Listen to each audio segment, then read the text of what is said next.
Vamos lá, gente, falar de dízimos e ofertas. É muito importante que você assista esse vídeo até o final para que você tenha a compreensão completa do que eu realmente quero dizer. O que a Bíblia realmente diz a respeito disso? Existe dízimo ou oferta? Se aplica para hoje ou não? Existem algumas confusões com relação a isso e sempre me perguntam a respeito desse assunto. Se você acredita que tem que ser dizimista para ser abençoado por Deus, você tem sérios problemas, viu? Nesse vídeo isso vai ser esclarecido. Mas também, se você acredita que não precisa, não é obrigado, não deve ou até proibido contribuir, você tem sérios problemas também. Precisamos entender o que de fato a Bíblia está dizendo e o que se aplica para nós hoje, e eu quero ajudar você nisso. Meu nome é Joad, sou professor de Teologia do Novo Testamento. Caso você ainda não me conhece e se ainda não é inscrito no canal, se inscreva. Aqui eu ensino cada livro da Nova Aliança, cada livro do Novo Testamento, de forma bem profunda, detalhada. E ensino, esclareço, tiro dúvidas sobre temas e assuntos importantes como o dízimo, por exemplo. Muito bem, gente. E na descrição do vídeo eu estou seguindo aqui uma linha editorial. Na descrição do vídeo eu vou deixar algumas anotações com mais informações a respeito do tema, ok? Então olha a descrição também. Gente, a prática do dízimo era uma coisa comum entre os povos que não fazia parte do povo de Deus. Os povos ao redor de Abraão, de Isaac, Jacó, Israel, já faziam isso, entende? Já era uma prática, já era um costume de tirar 10% de tudo que tinha para poder entregar às autoridades, seja ela religiosa ou cívica. Aí tem gente que vai dizer bem assim: Joadson, mas o dízimo não é dinheiro, o dízimo é alimento.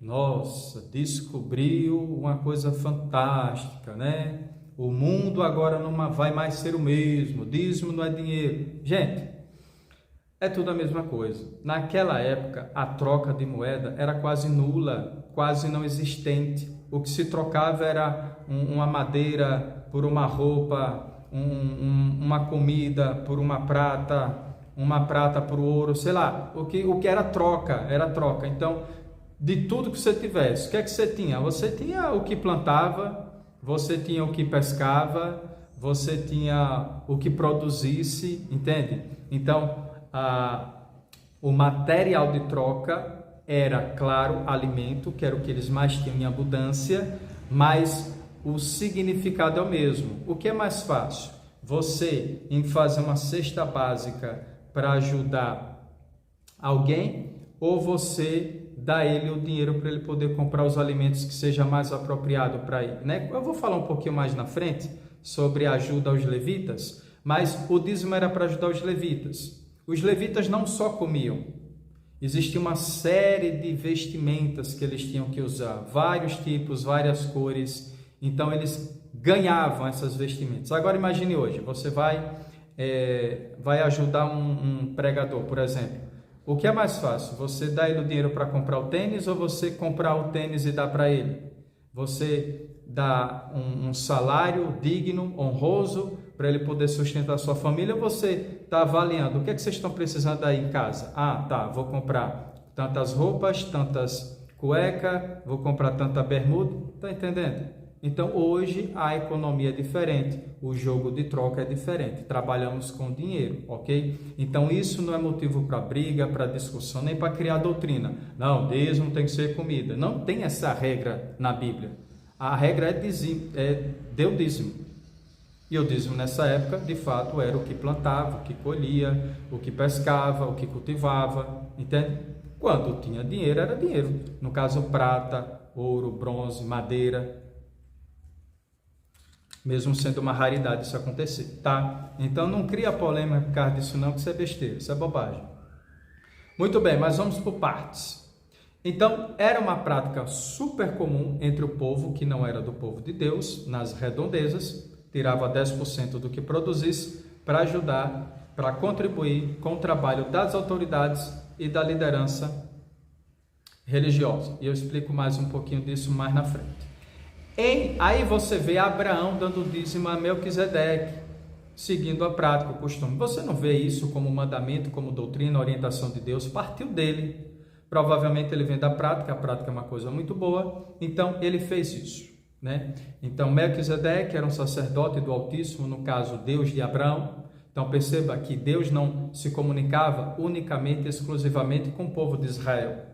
Temos alguns relatos bíblicos, inclusive, de Deus se relacionando com outros povos. Aqui é um exemplo disso. Deus se relaciona com Abraão e se relaciona com Melquisedeque. 2 homens de Deus, um profeta, o outro líder sacerdote e cívico também.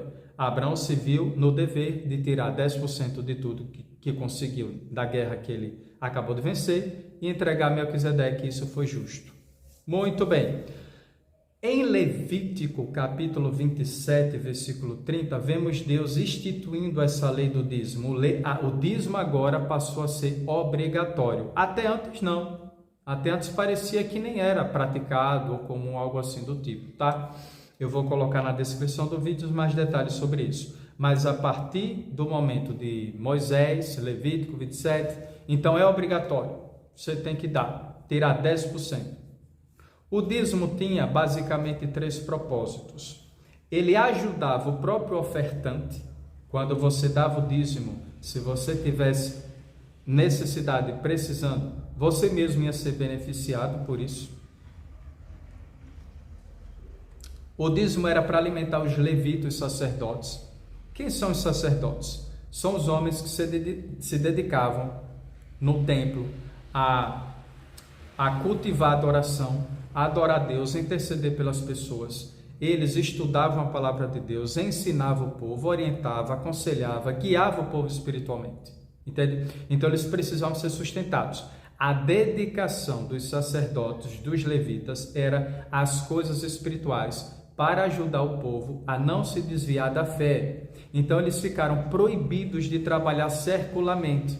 O trabalho deles era adorar, louvar, servir e ajudar o povo a se permanecer na fé santíssima. Então eles eram sustentados fisicamente para ajudar o sustento espiritual do povo. Era esse o processo. Então o dízimo tinha esse propósito também. Ok, e o dízimo também era para ajudar os necessitados. Pessoas que eram pobres, tinham dificuldade com a vida e tal. Tinha basicamente essas 3 direções. E lembrando que toda a oferta, todo o dízimo para os levitas também era incluído a manutenção do templo. É aí onde você vê contribuição de ouro, de prata, de madeira, de bronze, para manutenção do templo, porque o templo era o local sagrado onde se adorava, louvava e servia a Deus em comunidade. Então o dízimo também servia para manutenção do templo, ok? Qualquer dúvida você coloca aí na descrição, porque a sua pergunta, a sua dúvida pode se tornar mais um vídeo esclarecedor para o pessoal, ok? Existiam cerca de 3 dízimos. Não era só assim, tome 10%, era basicamente 3.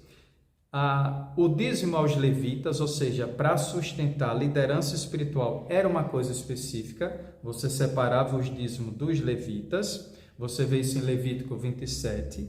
Tinha o dízimo das festas, você vê isso em Deuteronômio 14. Gente, Deus é um Deus de festa, Deus é um Deus de alegria, de comemoração. Quando você olha na Antiga Aliança, tudo era motivo para comemorar.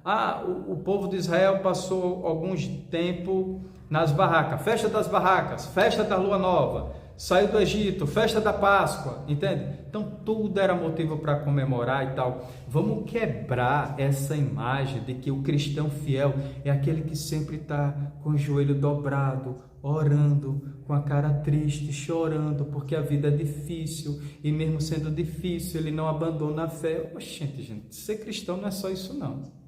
O cristão canta, o cristão dança, o cristão pula, o cristão toca instrumento musical na sua casa para curtir, no evento com os irmãos. Ele comemora a vida, entende? O que eu estou querendo dizer é que o cristão também é povo de Deus, como o povo de Israel foi. E Deus ensinou seu povo a festejar, a se alegrar. Tanto é que existia uma verba exclusiva para isso, para as comemorações. A gente não faz confraternizações? devemos fazer mais. É a mesma coisa, festejar, cantar, brincar, pular. Vamos parar de cultivar a depressão. Tem gente que está espiritualizando a tristeza. Olha lá, o irmãozinho, como sofre, como é triste, mas é fiel. Oh, meu Deus, esse sim é cristão de verdade. Aí você vê um cristão que é feliz, que é alegre e diz, ele ama o mundo. Que é isso? Não, o cristão feliz também é fiel. Ele só é mais grato pelas coisas boas. O cristão triste, ele é menos grato pelas coisas boas. Porque se você tem uma personalidade depressiva, você está cultivando as tristezas na sua vida. Se você tem uma personalidade alegre, você está cultivando a gratidão. Ok? Um exemplo simples. Tem gente que sofre porque chove. Choveu, não vou poder fazer isso, aquilo. Tem gente que se alegra e agradece. Graças a Deus, está refrescando, está alimentando as plantas, a natureza e tudo mais. Vai depender. Uma pedra no seu caminho pode se tornar uma pedra de tropeço ou um degrau de subida. Dois cristãos diferentes aí, mas não deixam de ser cristão. Eu prefiro ser um cristão otimista, né? Muito bem, gente. E tinha o terceiro dízimo, né? O dízimo para os levitas, a liderança espiritual. Tinha o dízimo para as festas, para a comunidade festejar, se alegrar. E tinha o dízimo a cada 3 anos, que era para sustentar as viúvas e os pobres e necessitados. Então, quem tivesse na situação ruim mesmo, tinha essa ajuda. Gente, então entra o Novo Testamento. O que é que acontece? Dízimo é você tirar 10%, né? Assim, quando somava esses 3 dízimos que se fazia, dava um total de mais ou menos 23,3%. Não era só 10%, era 20%, um pouquinho a mais de 20%, entende? Porque tinha esses 3 principais objetivos: manutenção do prédio, sustento da liderança espiritual, cuidar dos necessitados e das festas. Basicamente isso aí. Eu coloquei 3 porque quando se fala de ajudar a liderança espiritual, está embutido a manutenção do templo, porque é uma coisa só. Então, entramos no Novo Testamento. No Novo Testamento, a palavra dízimo não aparece, mas a contribuição continua. O propósito da contribuição continua. Só substituiu-se o termo. E o que isso significa? Joatsu, porque o Novo Testamento não fala de dízimo. Lembrando que o Novo Testamento começa a partir de Atos 2. Antes disso, é a Antiga Aliança. Mateus, Marcos, Lucas, João, Jesus está vivo. Se ele está vivo, então é a Antiga Aliança, tá? Por isso que você vai ver menção do dízimo ali. Inclusive, a gente vai ler uma passagem sobre isso. Mas, por que não aparece o nome dízimo? Porque é o seguinte, realmente, você vai ver, Efésios capítulo 2, versículo 15, que a lei foi abolida. A lei foi abolida, a lei foi sancionada, a lei foi cumprida. Não somos mais obrigados a cumprir a lei. Mas quando Paulo fala que a lei foi abolida, ele está se referindo às cerimônias religiosas. Não precisamos mais acender incenso, não precisamos mais sacrifícios de animais, não precisamos mais daquelas festividades religiosas que eles tinham antes, entende? Como um culto de adoração a Deus, porque o Cordeiro já veio, ok? O Cordeiro já veio. Então, o que é que acontece? O dízimo, como regra, como mandamento, isso foi abolido. Você não é obrigado a dar 10%, mas Deus espera que você dê alguma coisa. É essa a ideia. Na Antiga Aliança, Deus decidia a quantia que você ia dar. Na Nova Aliança, Deus espera que você decida essa quantia. Uma passagem interessante é Mateus 23. Vamos dar uma olhada nessa passagem de Mateus 23, que as pessoas se utilizam dela para dizer: não sou obrigado a contribuir na igreja, principalmente com o dízimo. Olha só, é só para estimular o pensamento, tá? Olha, Mateus 23.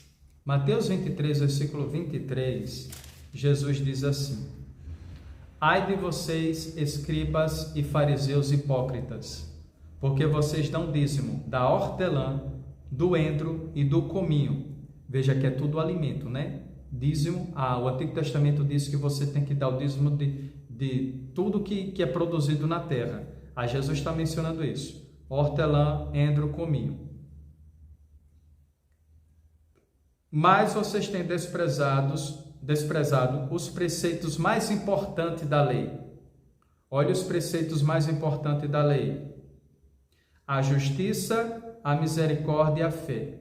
Vocês deviam fazer essas coisas sem omitir aquelas. Olha só, em um versículo só, Jesus está dizendo: olha, vocês têm dado o dízimo da hortelã, do endro e do cominho, mas têm negligenciado os princípios mais importantes da lei: a justiça, misericórdia e a fé. Não é isso? Deixa eu ver só para não errar. A justiça, a misericórdia e a fé. Se a lei foi abolida, isso significa dizer que nós não precisamos mais da justiça, não precisamos mais da misericórdia, não precisamos mais da fé, porque as pessoas se utilizam dessa passagem para dizer: Jesus está falando da antiga aliança e a antiga aliança foi abolida, então eu não sou obrigado a dizimar. Jesus está dizendo que vocês têm que cumprir essas coisas sem omitir aquelas, fazendo uma referência ao dízimo. Mas ele está dizendo isso porque é a antiga aliança. Olha como é perigoso esse pensamento. Tá, se eu não vou dizimar porque isso é a antiga aliança, está na lei, então eu não vou praticar a justiça, a misericórdia e a fé, porque isso são princípios da lei. Tá vendo? Isso aqui não é passagem para se fundamentar, para dizer que você não deve dar o dízimo.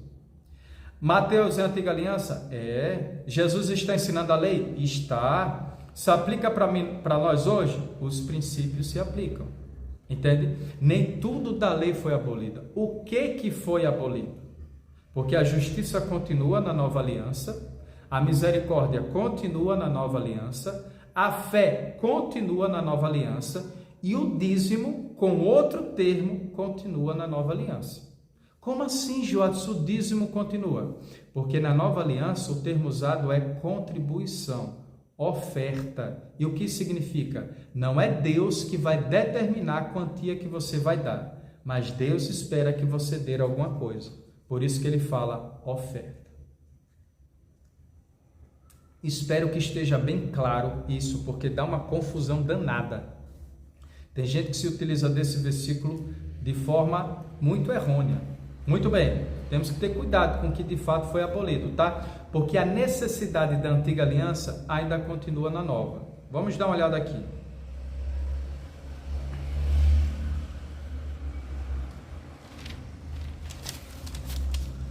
A necessidade de contribuir ainda é a mesma. Abra sua Bíblia em 1 Coríntios capítulo 16, quando Paulo vai falar sobre esse assunto. Olha que interessante. 1 Coríntios capítulo 16. Olha o que ele diz. Quanto à coleta, 1 Coríntios 16, versículo 1. Quanto à coleta para os santos, façam também como ordenei às igrejas da Galácia. Então veja, ele não fala do dízimo, quanto ao dízimo. Ele fala quanto à coleta. Quanto à coleta para os santos, tem versões que vão traduzir a oferta, né? Porque é a mesma ideia, é o mesmo pensamento. Quanto à oferta. Primeiro, deixa eu dizer uma coisa. O que é oferta, gente? Novo Testamento não tem dízimo, é oferta. E o que é oferta? Oferta é dar o que sobra. Oferta é você nem pensar no que vai contribuir. Quando chega na reunião, é dia de ofertar. Aí você, eita, pega o que tem no bolso. Olha, oferta não é esmola. Oferta não é dar qualquer coisa. Oferta não é tirar as moedas que tem no bolso. A oferta tem tanta seriedade quanto o dízimo. Na antiga aliança, Deus tinha determinado 10%. Na nova aliança, Ele espera que você determine. Já já a gente vai ver outra passagem. Quanto é que você determinou? Essa determinação que você deu é a sua oferta. Pode ser 10%, pode ser 20%, pode ser 30%. Não deixa de ser oferta. Ok? Mas é você que decide. Quanto à coleta para os santos aqui são os irmãos que estão passando necessidade em Jerusalém. Já eu vou mostrar aqui que havia 3 necessidades para ofertar. Quanto à coleta para os santos, façam também como ordenei às igrejas da Galácia. A oferta é uma ordenança. A oferta é uma ordenança. Faça como ordenei nas igrejas da Galácia. Ou seja, o mesmo mandamento que o apóstolo Paulo está dando aqui em Corinto, foi o mesmo que ele deu lá nas igrejas da Galácia, na Ásia de lá. 2. No primeiro dia da semana, olha só, quando é que se oferta? A igreja pode se reunir segunda, terça, quarta, quinta, sexta, sábado, domingo. Qual é o dia de oferta? No primeiro dia da semana. A gente oferta no primeiro dia da semana. E qual é o primeiro dia da semana? Domingo. E por quê? Porque domingo era o dia que os cristãos do primeiro século se reuniam para adorar Jesus, para celebrar a ceia, para terem comunhão uns com os outros, adorar a Deus. Então, nesse dia se fazia a coleta. No primeiro dia da semana, cada um de vocês separe uma quantia. Que quantia? Uma quantia. É você que vai decidir. Deus não vai decidir a quantia que você vai ofertar, contribuir, mas Ele espera que você separe uma quantia conforme sua prosperidade. O que é isso?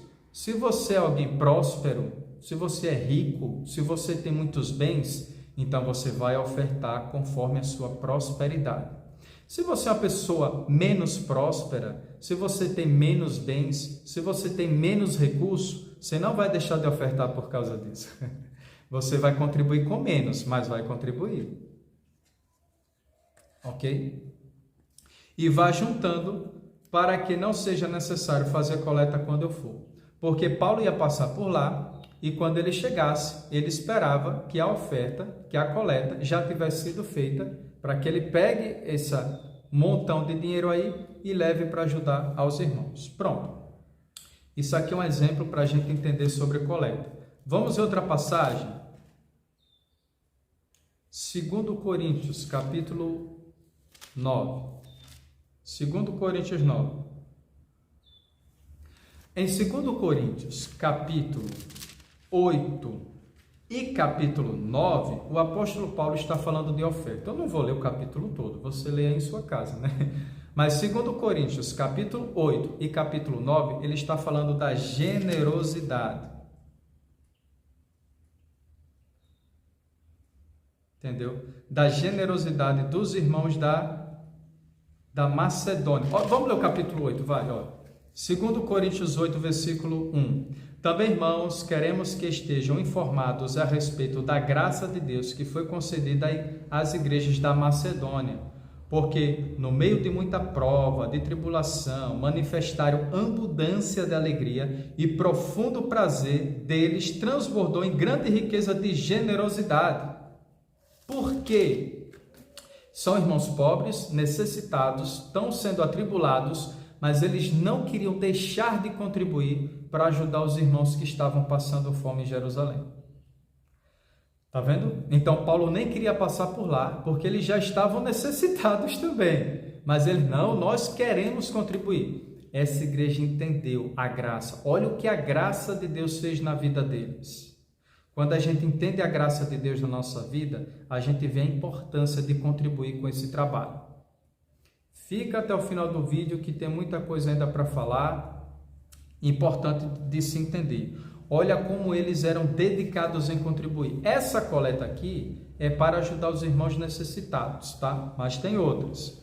Olha capítulo 9, 2 Coríntios, capítulo 9, a partir do versículo 7, é o que ele diz. Cada um contribua segundo tiver proposto no coração. Cada um contribua segundo tiver proposto no seu coração. Quanto é que você ganha por mês? Decida. O que é que seu coração está dizendo? Quanto é que está no seu coração, no seu interior? Coração aqui não é sentimento, tá? Coração aqui é a sua parte interior. Você tem o Espírito Santo dentro de você. Ele fala dentro de você. Então você recebe seu salário, seu dinheiro, seu sustento. Dentro de você tem uma voz dizendo lá, tire tanto e contribua. É disso que Paulo está dizendo. A vozinha que está aí dentro de você está dizendo o quê? Dê. Entende? É isso que ele está dizendo. Cada um contribua segundo tiver proposto no coração, não com tristeza ou por necessidade, porque Deus ama quem dá com alegria. Não é para você dar aquela quantidade, eita meu Deus, eu não queria dar isso tudo, mas tem que dar. Não é para ficar triste. Não é por necessidade, tipo, eu preciso dar, eu sou obrigado, porque senão... Não. Tem que ser com alegria. Veja a sua prosperidade, veja a sua condição e veja o que está aí dentro do seu coração, no seu interior. Pronto, é X que eu vou dar todo mês. Está entendendo? O termo mudou, mas a necessidade e a prática continua. O dízimo era para ajudar as pessoas, a oferta é a mesma coisa. No dízimo, Deus determinava a quantia. Na nova aliança, Deus espera que você determine, conforme a graça de Deus em você, conforme a sua prosperidade, conforme o que está dentro do seu coração. Gente, na nova aliança, a contribuição tinha 3 propósitos também. Ainda tem, né? Sustento dos pregadores. Ainda há necessidade de você contribuir com os pregadores. O pregador tem que comer, tem que vestir, tem que comprar material, tem que fazer viagens, tem que viver bem, gente, tá?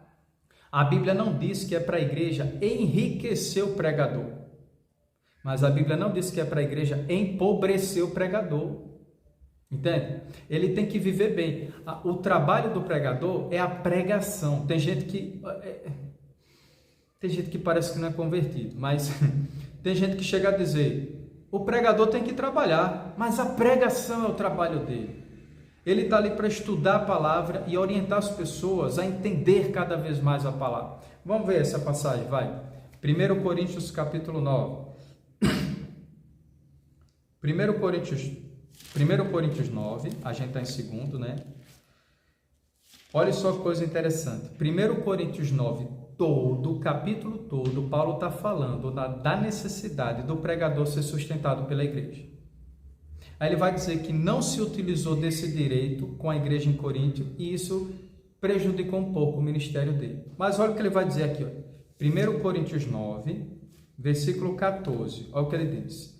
Assim também o Senhor ordenou aos que pregam o evangelho que vivam do evangelho. Isso é uma ordem de Jesus. Não sabemos onde é que Jesus ordenou isso, mas Paulo está nos revelando isso, que Jesus ordenou que o pregador do evangelho viva do evangelho. Agora deixa eu chamar a atenção aqui. Tem gente que é pregador do falso evangelho. A gente não vai contribuir com aqueles que são mentirosos, são falsos, são fingidos, são exploradores, tá? A gente não pode prejudicar os verdadeiros por causa dos falsos. Eu e você tem que ler a Bíblia, ver o que ela realmente diz e avaliar os pregadores. Ó, esse aqui eu vou investir nele, esse aqui eu quero a distância. Tá entendendo? Já já eu vou explicar como é que se aplica isso nos dias de hoje. Pronto. Em Mateus capítulo 10, quando Jesus chama os 12, talvez Paulo, essa passagem está falando a mesma coisa que Paulo está falando aqui, né? Com palavras diferentes. Em Mateus 10, versículo 9 a 11, Jesus chama os 12, envia eles e diz, olha, vocês não vão levar bolsa, não vão levar 2 túnicas, não vão levar sandália, não vão levar nada, porque o trabalhador é digno do seu salário. O que é que Jesus está dizendo? Que vocês vão pregar o evangelho e não vão fazer outra coisa. As pessoas que estão ouvindo o evangelho é que vão sustentar você. Eu tenho um vídeo onde eu explico maiores detalhes disso, sobre a cultura da época, que era assim que funcionava. Jesus está se utilizando de um costume da época e aplicando no seu ministério. Exemplo, lembra dos dízimos? Era um costume dos povos antigos e Abraão adotou esse costume e Deus instituiu como lei para o povo de Deus esse costume. Porque nem tudo que acontece no mundo é do demônio, tem coisas que são boas. Na verdade, muita coisa na Bíblia, Deus apenas regulamentou, mas já acontecia antes, tá? Sacrifício de animais, por exemplo, guardar um dia de descanso, isso já existia. Circuncisão, já existia. Dízimo, já existia. E muitas outras coisas já existiam. Deus apenas adotou e regulamentou, tá? Problema nenhum. Jesus fez a mesma coisa. Na época de Jesus existia a prática de filósofos, pregadores, pensadores levarem sua mensagem e as pessoas que aderissem a essa mensagem sustentavam o ministério dele. É disso que Jesus está falando. Talvez baseado por isso, Paulo está dizendo que Jesus ordenou que aquele que prega o evangelho, que viva do evangelho. Espero que isso esteja bem claro. Bem, em Filipenses capítulo 4, versículo 15 a 18, o apóstolo Paulo está agradecendo à igreja de Filipos por sustentar a obra missionária dele. Enquanto a ajuda não chegava, enquanto o dinheiro não chegava, o apóstolo Paulo tinha que trabalhar, porque naquela época não existia o Pix. Em um clique você manda o dinheiro para o missionário. Hoje em dia sim, mas naquela época o dinheiro chegava de navio, de barco, de camelo, de jumento, a pé, até chegar o pregador Sofia. Por isso que você vai ver Paulo fazendo tendas algumas vezes. Mas quando o sustento chegava, ele se dedicava integralmente ao ministério. Você vai ver isso em Filipenses capítulo 4, versículo 15 a 18. Ou seja, oferta na igreja sendo usado para ajudar pregadores e missionários. Tem muita mais passagem, tá? Na descrição do vídeo eu vou deixar tudo direitinho. E você vai ver oferta sendo usado como forma de ajudar os necessitados. Você vai ver isso em Romanos capítulo 12, versículo 13. Você vai ver isso em 1 Timóteo capítulo 6, 17 a 18. Aqui ele até diz que os ricos sejam generosos no ato de dar, ou seja, o Novo Testamento não manda o rico ficar pobre, nem proíbe o pobre ficar rico. Muito pelo contrário. Em 1 Timóteo, muitos até usam essa passagem para combater as riquezas materiais. Em 1 Timóteo ele vai dizer o quê? Que os ricos não confiem nas riquezas desse mundo, mas usem ela para abençoar os outros. Então não tem problema nenhum. Você é cristão, pobre, necessitado, quer melhorar de vida? Melhore, meu filho. Veja o que você pode fazer. Faz um curso, uma capacitação, a internet está aí para ajudar, entende? Melhore sua condição financeira e, se Deus permitir, usa isso para abençoar outras vidas. É o que Paulo está dizendo em 1 Timóteo 6, ajudar os necessitados. Você vai ver em Atos 4, 34 a 37, os irmãos contribuindo com seus bens para ajudar os necessitados. Gente, então veja só que coisa interessante. Dízimo e oferta basicamente é a mesma coisa, só mudou os termos e a norma.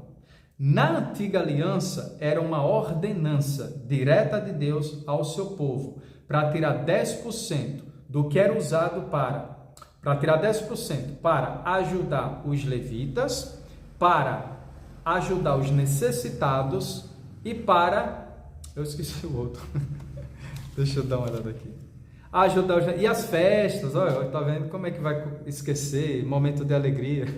E as festas. Na nova aliança, substitui o termo de dízimo para contribuição e oferta, mas o princípio, a necessidade é a mesma. Ajudar os pregadores, missionários e os necessitados. Ah, então é proibido a igreja ter templo? Eu vou ainda fazer outro vídeo sobre isso, mas não tem problema nenhum. Templo não, né? Templo não é para ter templo, é para ter prédio. A ordenança, gente, a Bíblia manda a gente se reunir, mas não especifica onde. A igreja pode se reunir em casa, em prédio, na praça, na rua, em qualquer lugar, entende? Por que é legal um prédio? Vai depender do tamanho da igreja. Se a igreja só tem 5 membros, 6 membros, uma casa grande dá para acolher essas pessoas, né? Mas se a igreja tem 200, 300 membros, é bom prédio. Agora as pessoas confundem. Prédio não é templo. Prédio é só uma casa grande. Prédio é só uma casa maior. Porque tem aquelas pessoas que são da teologia de igreja em casa. Ah, não, igreja tem que ser em casa, igreja tem que ser em casa. Só que prédio é uma casa grande. Cabe às pessoas, tem banheiro, tem cozinha, tem a sala de estar, que seria o auditório, entende? Cabe mais pessoas, a interação é maior, a comunhão é maior. Qual é o problema disso? Nenhum, tá? Se a igreja tem condição de ajudar o obreiro, ajudar os necessitados, contribuir para as comemorações, sei lá, em momento de comunhão, e se quiser, a igreja tem condição de construir um prédio, constrói. A igreja tem condição de ter um prédio? Tenha. Qual o problema? Quanto maior o prédio, mais pessoas vão caber dentro. Agora, você não vai deixar de ser igreja porque se reúne em casa ou em prédio, ou seja lá o que for, tá? Olha, eu fico às vezes até um pouco decepcionado, porque tem muitos líderes que fazem briga por coisas muito inúteis, desnecessárias, né? Você não vai me ver fazendo isso. Não, Joadson, eu sou a favor de se reunir em casa. Tá bom, se reúna. Ah, não, eu sou a favor de se reunir em prédio. Tá, vá. Tô nem aí. O que importa é estar reunido e não onde. O mandamento é reunião e não local. O que eu estou querendo dizer é que se a igreja tem condição, tem verba para manter um prédio, estou me referindo a prédio, não é templo. Templo é outra coisa. Se tem condição de manter um prédio, que é o que? Uma casa grande, então tenha, é até melhor, eu acho melhor, ok? Gente, aí eu gostaria de chamar a atenção para uma coisa, para a gente finalizar. Você vê muita gente brigando, dizendo, não, dízimo não é obrigado, não é para dar dízimo, não sei o quê. Aí quando vai contribuir na igreja, dá esmola. Esmola não é oferta. As pessoas que fazem isso são pessoas gananciosas, que não colocam Deus em primeiro lugar. Gente, Jesus falou bem assim, que onde estiver o seu tesouro, aí estará o seu coração. Sabe o que Jesus está dizendo? Tesouro era o dinheiro da época. É tesouro mesmo, é ouro, é prata. Onde estiver o seu dinheiro, aí estará o seu coração, fazendo uma aplicação para os nossos dias. Jesus está dizendo o quê? Você só vai gastar o seu dinheiro com aquilo que você ama. Se você não ama, você não vai depositar dinheiro. Se você ama a igreja de Deus, se você ama a pregação da verdade, se você ama a expansão do trabalho de Deus, você vai ofertar muito para isso. Deixa eu dar um exemplo. Existe um sujeito chamado George Soros, que em fevereiro de 2018, ele tinha um patrimônio líquido de 8 bilhões de dólares. Ele doou mais de 32 bilhões de dólares para uma agência filantrópica dele. Os especialistas estimam-se que ele ofertou para essa instituição 70% de toda a sua renda. 32 bilhões de dólares, ele ofertou 70%. E essa organização filantrópica dele promove as ideologias, todas as ideologias e pensamentos que são contra o que a Bíblia diz. O que eu quero dizer com isso? As pessoas do mundo, elas estão prontas para botar a mão no bolso e ofertar para propagar as suas crendices, as suas ideias. Enquanto nós acreditamos no Deus verdadeiro, na Bíblia como a palavra de Deus, estamos discutindo para não ofertar. Eu vou dizer uma coisa para você. A igreja ela não depende do dinheiro, mas o dinheiro é um facilitador. O dinheiro é um facilitador. Se você quiser promover uma ideia, um pensamento, você tem que investir nisso. Você tem que investir nisso. E como é que eu faço isso hoje? Lembra que eu falei que na época do dízimo, o dízimo era prática entre as pessoas, os povos lá, e Deus adotou essa prática. Como Deus adotou outras práticas como lei, como regra, mas de uma forma organizada. Não é verdade? O dízimo, a circuncisão, sacrifícios de animais, eram coisas que já tinham. Deus aceitou isso e legalizou. Como Jesus também.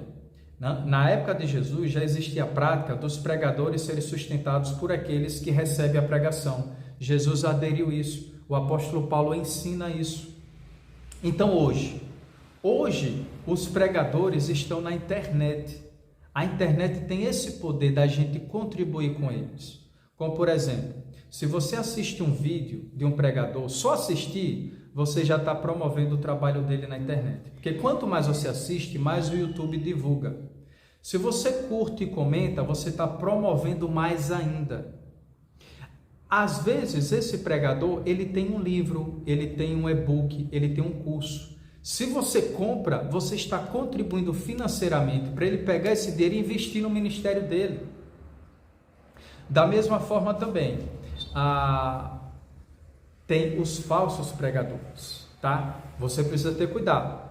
Eu não estou dizendo que a gente vai contribuir com todos os pregadores, a gente tem que avaliar. Porque o que está acontecendo? O pregador da verdade está sendo prejudicado por causa dos falsos pregadores. Gente, se você vê que o cara fala mentira, ou a mulher, que hoje está cheia de falsa profetisa, né? Se você vê que até a mulher, não assista. Tem gente que pega um vídeo, compartilha e diz, olha que absurdo que ela disse. Você está promovendo o trabalho dele, ele vai ficar mais conhecido, vai ser remunerado pelo YouTube. Está entendendo? Ignora, para de seguir, para de se inscrever, para de curtir, para de ver. Também no YouTube abaixo você vai ver um nomezinho bem assim, seja membro. Quando você clica lá e seja membro, você vai contribuir mensalmente para a manutenção do trabalho desse pregador também. Então, gente, veja o que está no seu coração. Veja o que Deus colocou no seu coração. Veja a sua prosperidade e contribua. Mas contribua, comece em casa, né? Eu estou falando como, por exemplo, na igreja que você congrega. Ajude os pregadores da igreja que você congrega. Ajude os necessitados da igreja que você congrega. Oferte lá. Mas se você tiver condições de ajudar outros pregadores, como na internet, por exemplo, porque hoje a internet tem o poder de eu estar aqui onde estou agora e aparecer no mundo todo. Se você me ver, curtir, comentar, fazer tudo isso, você vai contribuir para que eu cresça cada vez mais. Se você considera que eu sou um pregador da verdade. Mas se você considera que eu sou falso, não deveria nem estar assistindo esse vídeo. Entendeu? Vai para outro. É assim que funciona. É assim que se aplica nos dias de hoje. Contribua, gente. Quanto mais... É por isso que eu sou a favor do cristão estudar e prosperar. Eu sou super a favor. Faça faculdade, faça curso, faça treinamento, veja qual é, olha a dica que eu estou dando, qual é a habilidade que você tem, se conheça, eu sou bom em quê? Sei lá, é cozinhar? Faça um curso de cozinha, monte a sua, venda comida, abra o seu negócio, prospere, invista isso no reino, ajude as pessoas, promova o evangelho. Não é pecado você buscar melhorar de vida. Eu não estou dizendo querer ficar rico, bilionário, blá, blá. Não estou falando de amor ao dinheiro, estou falando de amor às pessoas, de amor ao reino. Onde estiver o seu tesouro, lá está o seu coração. Por eu amar as pessoas, por eu amar o reino, eu vou querer prosperar para poder contribuir com essas coisas. É disso que eu estou falando. Gente, é isso que a Bíblia fala, resumidamente, sobre dízimos e ofertas e seu propósito. Comenta aqui embaixo o que você achou. Qualquer dúvida, eu posso fazer outro vídeo para esclarecer essa dúvida. Não deixa de se inscrever no canal e até o próximo vídeo.